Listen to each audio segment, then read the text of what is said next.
Hey guys, welcome back to my channel. So today we are going to do a video focused on buttercream. So this is probably going to be, it's actually the most boring part of cake decorating, but the most important. So in order to get a smooth cake covered with fondant or a smooth cake in general, this is the most important part and actually is what's going to help you get a smoother cake and a smoother surface. So I know it is kind of boring, but a lot of you guys did request it, and like I said, it's the most vital thing for cake decorating. So I hope you guys like this video and I hope you learned some things, and thank you guys so much for watching. Okay, so I know there are a lot of different tools or materials that people use in order to crumb coat cakes or to ice cakes in general. So I'm going to show you guys what I use and what has worked for me. I have tried different tools over the years, but these are the ones that I enjoy right now and I've been using for, I would say, the past 5 to 6 years, if not more. So this is going to be your best friend.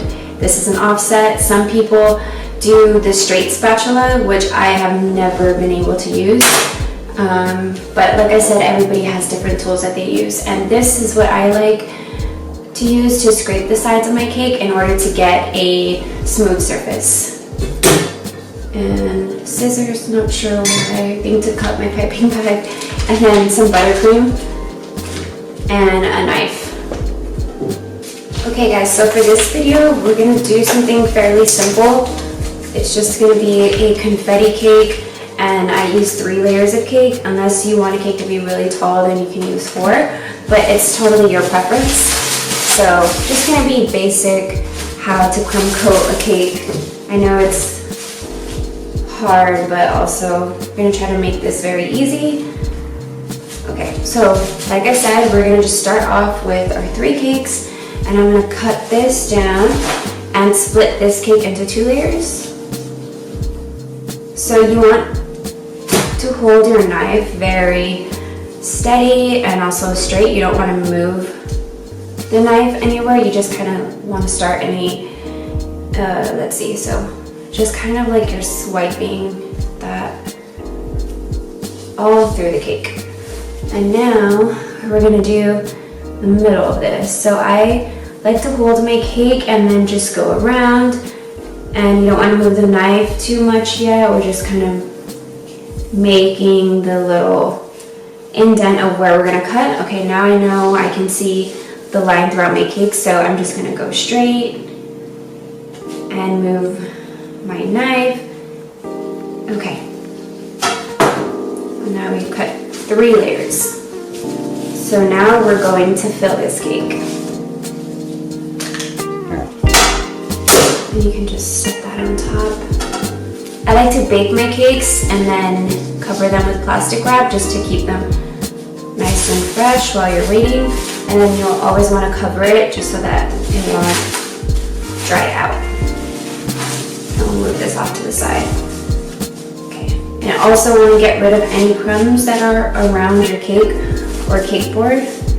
I'm going to throw this away. Or you can use this for cake pops. And then you also need buttercream. I'm actually going to insert a recipe down below. So this is the buttercream that works for me that I've been using. The first thing that we're going to do is add a dam around the cake. And the purpose of this is just so that our filling won't seep out of the sides. So I'm just going to do this with buttercream, and then we're going to fill our cake.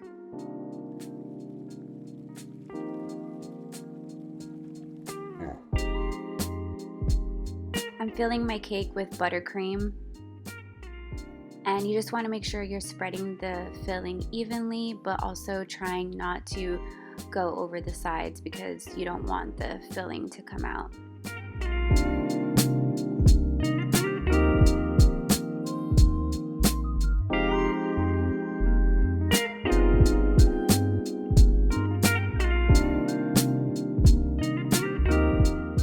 Once you spread the filling evenly, now we're just going to add a second layer of cake, and you want to pat it lightly but not too much.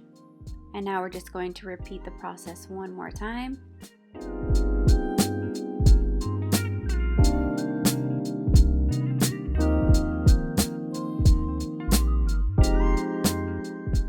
Okay, so I ended up doing 4 layers of cake. So that means that you would have had to fill your cake 3 times with the filling.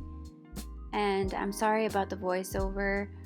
I had to include this because the audio messed up. So I'm just going to start off by using a soft buttercream, and we are going to just crumb coat this cake. It has already chilled in the refrigerator for 30 minutes. You want to make sure that you're using a cold cake so that your layers don't move around. And you're going to put an even and thick layer of icing just to prevent any crumbs. And after this, you will finalize your cake.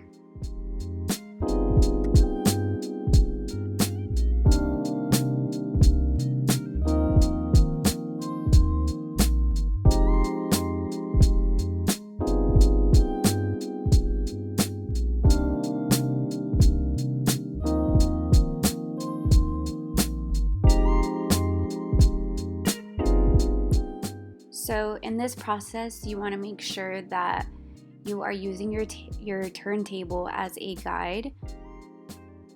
You don't even want to be moving your spatula, you just want to use the movement of the turntable to guide you. And now we're just going to use our scraper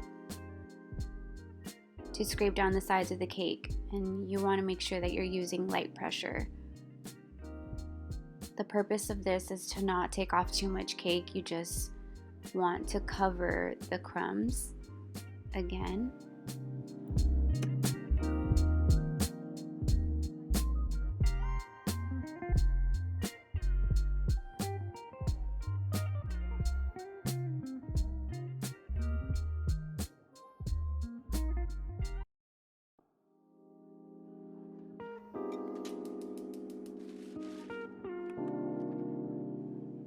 Okay, with the lightest pressure of your spatula, you just want to take off the top.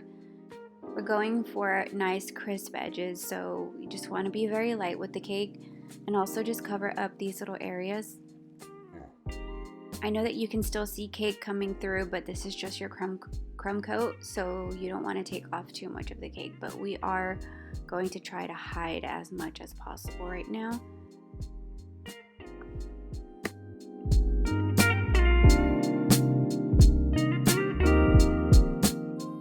Okay, so you can let your cake chill in the refrigerator for another 20 to 30 minutes and just repeat the process. I'm not going to show you guys that I final iced my cake, but it's basically the same exact process of what we just did for the crumb coating.